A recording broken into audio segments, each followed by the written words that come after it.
98%. That number alone should make anyone stop and think. In Tanzania, President Samia Suluhu Hassan has just declared victory with an unbelievable 98% of the vote. Not 60, not even 70, but 98. And yet the streets of Dar es Salaam are filled not with celebration, but with smoke.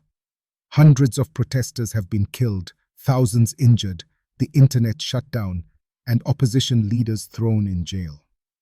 The government says it was a peaceful election. The people say it was a robbery.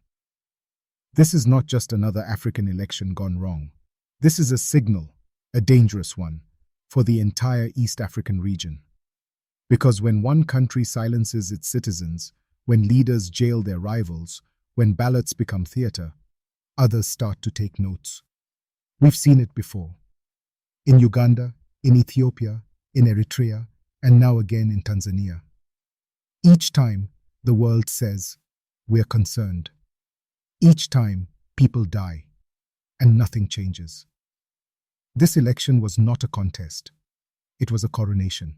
Tundu Lissu, the main opposition leader, is sitting in prison on treason charges. Another opponent was barred from running over legal technicalities. 16 small, powerless parties were allowed to compete to give the illusion of choice. And in the end, the ruling party, Chama cha Mapinduzi, which has never lost since independence, claimed almost every single vote. But behind those numbers are real people. A mother searching hospital corridors for her missing son. A young protester shot in Mwanza. A border town in Kenya where frightened families are watching fires burn on the other side. The government calls it isolated violence. The opposition calls it a massacre. And the truth is hidden somewhere between blood and silence. For us Africans, who grew up believing that this continent could stand on its own feet, this is painful to watch. Every time an election is stolen, it's not just a political failure, it's a cultural wound. We talk about African pride, African unity, African development. But how can we speak of pride when our own governments steal from their own people? The one thing that gives them dignity, the right to choose. This is not just Tanzania's tragedy. It's a reflection of a bigger crisis across the continent. A crisis of honesty, of respect, and of moral leadership. Every few years we promise ourselves that Africa will change, that democracy will mature, that our children will grow up in nations where votes matter more than guns. But here we are again, counting the bodies, not the ballots. Kenya is watching. Uganda is watching. Ethiopia, Somalia, even Somaliland, all watching. And somewhere, a president is thinking, if Samia can do it, maybe I can too. That is the real danger. Not the gunfire, not the blackout, but the imitation.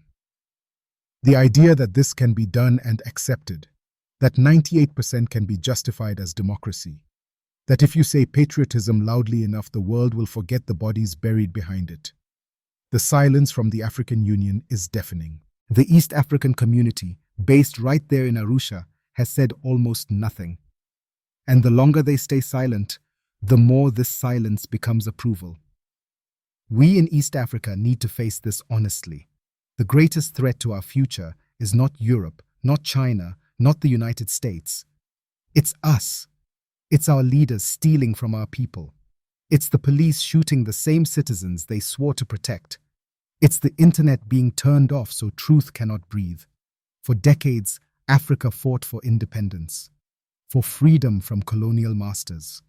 But freedom doesn't mean anything if we use it to enslave ourselves again. And today, that is what Tanzania shows us.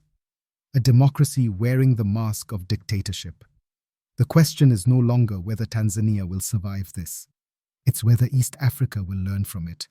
Because once one government normalizes 98%, others will follow. And if they do, the idea of democracy in this region will become a joke told by soldiers. Tanzania was supposed to be a beacon, peaceful, proud, united. Now it stands as a warning. The people are demanding truth. The government answers with silence. And somewhere in that silence, democracy dies a little more.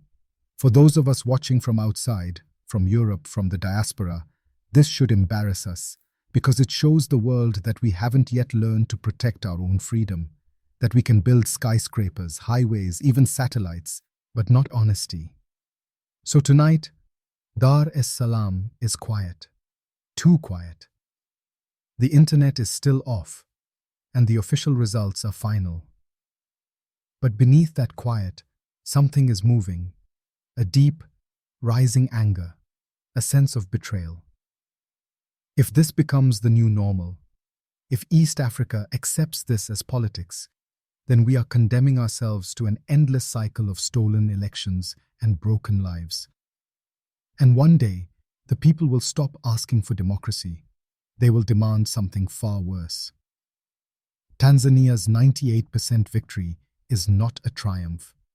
It is a tragedy. And if the region doesn't wake up, it will not be the last. If you care about truth, democracy, and the future of East Africa, stay with us. Follow Horn Daily for deeper analysis, regional updates, and voices that refuse to be silenced. Visit horndaily.com, where the Horn speaks for itself. Thank you for watching.